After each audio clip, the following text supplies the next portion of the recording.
রাজশাহীতে প্রায় প্রতিদিনই বৃষ্টি হচ্ছে, তাতে প্রভাবিত হচ্ছে আমের বাজার। ক্রেতা স্বল্পতায় আর আম ভেজা হওয়ায় ছাড়তে হচ্ছে কম দামে। আমের দাম কম হওয়ায় হতাশ আম চাষিরাও। এ নিয়ে বিস্তারিত জানাতে রাজশাহীর বানেশ্বর এলাকায় আছেন সহকর্মী রাকিবুল হাসান। বিস্তারিত জানবো তার কাছ থেকে। রাকিব, জানাবেন আজ কত দরে আম বিক্রি হচ্ছে, পাইকারি ও খুচরায় কত দামে মিলছে আম? উজ্জ্বল, রাজশাহীতে আসলে প্রত্যেক দিনই বৃষ্টি হচ্ছে। আবহাওয়া অফিস বলছে গতকালকে শুধুমাত্র একটি বেলায় 35 মিলিমিটার বৃষ্টি এই মধু মাসে। তখন যখন আম আসলে নামানোর সময় হয়েছে, আটিকুটির পরে গোপালের নামানোর সময় হয়েছে এবং কৃষ্ণাপাত বা হিমসাগর নামানোর সময় হয়েছে।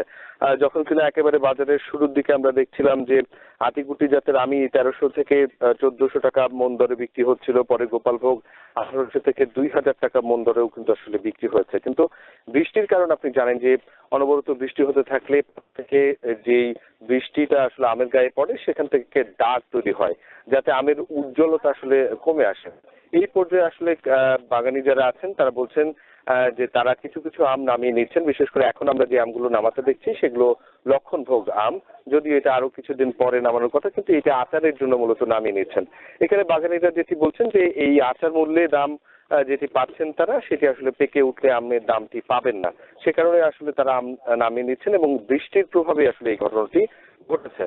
অন্যদিকে বাগানে যেহেতু বাজারে যখন আসলে 1800 থেকে 2000 টাকার গোপালভোগ মন উঠেছে, এখন বৃষ্টির কারণে কিন্তু গেল দিনের হাটে কিন্তু 1100 থেকে 1200 টাকা মন দরে আসলে বিক্রি করতে হয়েছে তাদেরকে। সুতরাং এই যে দরপতন, সেটা আসলে বৃষ্টি অব্যাহত থাকলে তারা এই সমস্যাটায় পড়বেন বলছেন। এবং একই সাথে এর পরবর্তী সময়ে যে হিমসাগর এবং আমরুপালি আছে এবং ল্যাংড়া এবং অন্যান্য যে সমস্ত সমিশ্র জাতের আমগুলো রয়েছে সেগুলোর ক্ষেত্রেও যেন এই ধরনের সমস্যায় না পড়েন, যার কারণে লোকসান সামলাতে কিন্তু তারা অল্প মূল্যেই ছেড়ে দিচ্ছেন এবং এই যে বৃষ্টির দিন সেই সময় আমের যে হারভেস্টিং সেটি আসলে তারা করেন না।